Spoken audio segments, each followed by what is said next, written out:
And it's time to continue a series of segments that I feel like has been pretty darn popular, and I have been freaking loving them, is our NFL draft focus. Today, we are going to continue with Miami Edge Akheem Mesidor.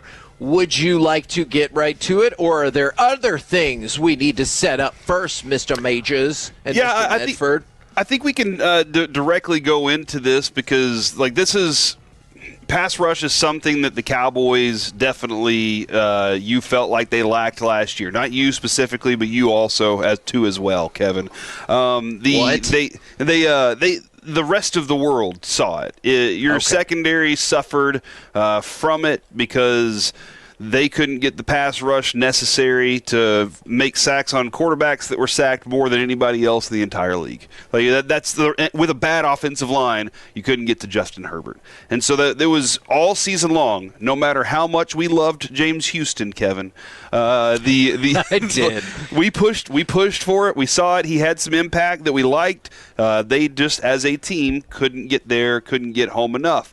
They invested heavily in defensive tackle, where they feel now very confident that they can do a little more in the run game. But you see what DeMarcus Lawrence is doing up in Seattle, and you're like, man, I also miss that. The fact that he could be one of those kind of guys. So we're looking, and Tolo did ask us to take a look at him. And Kevin, you know him all too well. You got to see him firsthand as the wind in College Station. Yes, I know. Swirled that game out of your control because Miami went at it. And you know what? Jason Taylor, being his defensive line coach, working heavily with him and Ruben Bain, made those guys effective dudes because he's like, here's how you do it. Here's what you have to do at this level. But the reality is he plays at a certain speed, and it is high. High motor is the number one thing that I see on this dude. It never stops. And people use that term all the time, but when you watch a guy that when he fires off the line, he fires off fast, something that obviously Mozzie wasn't very good at. And when he gets into contact, he's trying to win and compete, and that's something that I love about him. So, Kevin, you said yesterday, and I was like, oh no, this isn't good. You don't want to fall in love with too many of these players and have too many of them to choose from at that time.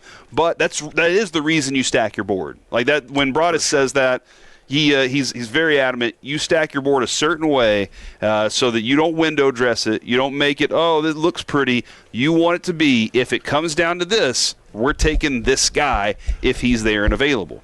Okay, and can we talk about the alternate to that, Corey? Because I think that's real important. Because obviously, I love to wheel and deal, and I've been thinking about this an awful lot. Is let's say, to your point about the board, you have 5 players that are essentially the same grade as sitting at 12, and there's a team like the Jets that want to move up from 16, and you're like, okay, so I can probably still get one of the players that I really, really want, and then the Jets are like, hey, there's a player there that we really want to make, that we want to really make that move for, we'll give you our 4th, and then you can comfortably sit there and be like, yeah, that's not going to work for me. I'm going to want your 3rd next year or something like that. So I love the way you guys are setting it up as well, because then I really can look at it and say,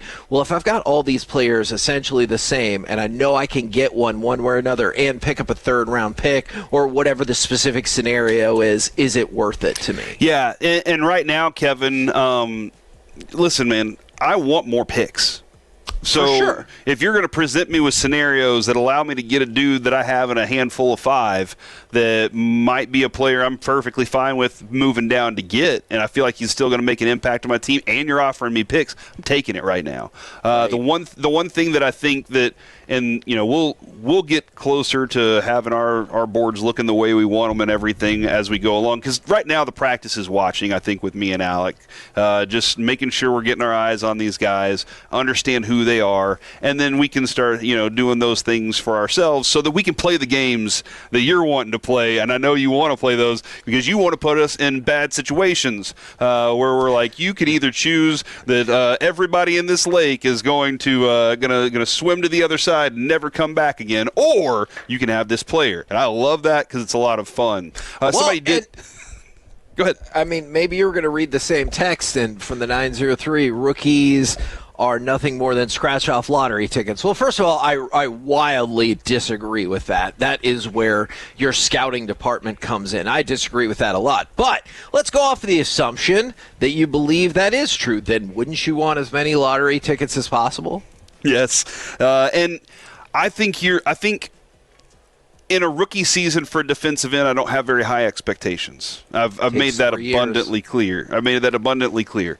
I do want to try and project over a future, though, and that's where I'm trying to figure out, if I draft this guy in a 5-year span, what do I think he's going to accomplish, and do I think he's going to get bigger and stronger and faster and when he gets to the NFL program? And so that's what I'm trying to figure out. Rookie year, yes, I'm investing whenever I draft these guys. So that's what rookies are all about here. Somebody did suggest we want Mason Thomas. We have him on the list. We will watch him because I watched plenty of him this year, and he was an absolute blast. So watching OU football was really fun because of him.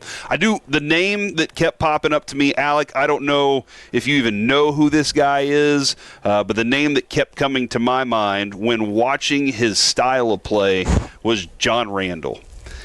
Yeah. Now, when it comes to John Randall, Alec, how much do you know of little John Randall?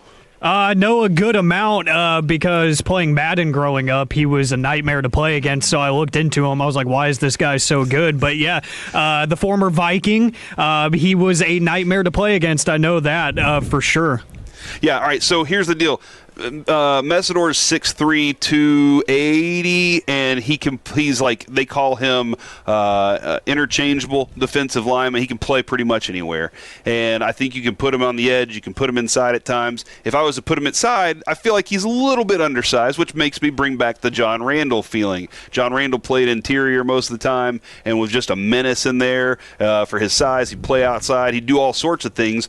But because he played with, I am attacking and I am relentlessly attacking, I am never stop pursuing. That's remember those videos, Kevin, watching him on the NFL shows on the weekend, and you just feel like that dude just never stops, man. Right. That is what I feel with Mesidor whenever I'm watching him. Can you give me a thought on what you remember of John Randall's pass rush? Yeah, it was just so freaking physical, man. And that's why I started to think about when you said you'd see him on different shows and stuff. He felt like he had a physical presence. And so, yeah, I'm going to go straight up physicality on that. Alec, did you get a chance to scout and look at Mesidor? I did, yeah. I was one of the lucky ones where I only lost power for about 15 minutes over the weekend, Woo-hoo! So I was able to take in all the content that I wanted, which was mainly just watching tape because I know how to party. And, yeah, a lot of things that Corey mentioned are very true. One, the versatility, and I feel like you're going to start seeing this become a trend more and more as the draft classes go on in the next 5 to 10 years, is some of these defensive linemen that don't quite physically profile as one side or the other, an edge or an interior guy, they're going to get asked to play every single position, and they're probably going to be pretty good at it because they're just more athletic than they used to be in terms of defensive linemen. So I do like the position flex there, that you can switch things up, and Brian Schottenheimer loves that term, multiplicity is multiple. That's right. So if you want to change up fronts, you're definitely going to be able to do that, but the first step quickness is just impressive for a guy of his size. Like, I laud that, and I envy that in any defensive lineman, really, but especially if you're playing the interior. I feel like you have a unique advantage lining up over the ball to be the first guy off the ball, and he is consistently the first guy off the ball. He times the snap very well. He uses great leverage and hand usage because he's not necessarily the biggest defensive tackle, and then the motor on this guy is unreal. The only thing that I could really knock him for is the injury history. That 2020 2023 season. We don't even really know what kind of happened there, but outside of that, if I could see him shore up his gap integrity in the run game, then I think that he is a stalwart in the middle of your defense. Bull rush is like his premium thing. He is going to, if he knows he can overpower you, be prepared. It's going to be your longest day because this dude will use that over and over. The one thing I'll knock him on is I think he needs to develop a few more of those. Like, Ezraku has all the pass moves, but needs a little more power. This guy has all the power and needs a little more pass moves. That's one of those things to add to it. Here's what I threw in there. He uses hands, elbow, shoulder, whatever it takes to get in the backfield. If he needs to use a body part to push you around, he's going to figure out how to use that body part to get you off of your block, and that's important. Discipline in the run game too. Like, this is what the thing that we hate so much. How are you going to help set the edge? If the corner's got to set the edge, man, that's a little bit of a problem sometimes because that means you're over pursuing. But he doesn't over pursue. He'll be free. He'll be free in the backfield, and he'll wait. He'll sit and wait for the runner to come, the play to come back to him because he knows what his job's supposed to be. He does have the size and frame to not just be a specialist. I think there are guys in this draft, and I think there are guys out there that they are just pass rush specialists, and that's not necessarily what this team needs right now. It needs somebody who can do both of those things. And but it's really, Kevin, he has this reckless look about him whenever he starts going, where it's like, oh my gosh, he's pushed here, but it's going in a straight line exactly where he wants to go to get the job done. All right, I'm intrigued by this. Do you guys have a projection round-wise early on? I know we still got 3 months, so a lot of this could change, especially prior to the combine and individual workouts and everything like that. I mean, I would see him going in the first round, but there's a lot of guys in front of him. I mean, think about this right now. Ruben Bain, who we all believe is going to be the top one. Keldrick Falk is already, we had him marked at 20 yesterday. So I think that, the further down you get in this thing, the better for us. I would be happy to take him with 20. But there's probably going to be, you could see more people looking at him in the second round and saying that's a place that they might be able to pick him up. But, man, you watch him. Alec is right. The injury concerns are a little bit there. But the fact that this dude was smart, he plays at a high level. He also was shown on, that big stage a little bit. I think it bumps him up just a little bit more, too. All right, I'm intrigued by that look, especially because as we continue to try to wheel and deal, I'm going to try to convince you guys to go ahead and trade off pick number 20 to add more picks. And if you think you could pick up somebody potentially like this at the top of the second round, then that's obviously going to be part of my pitch.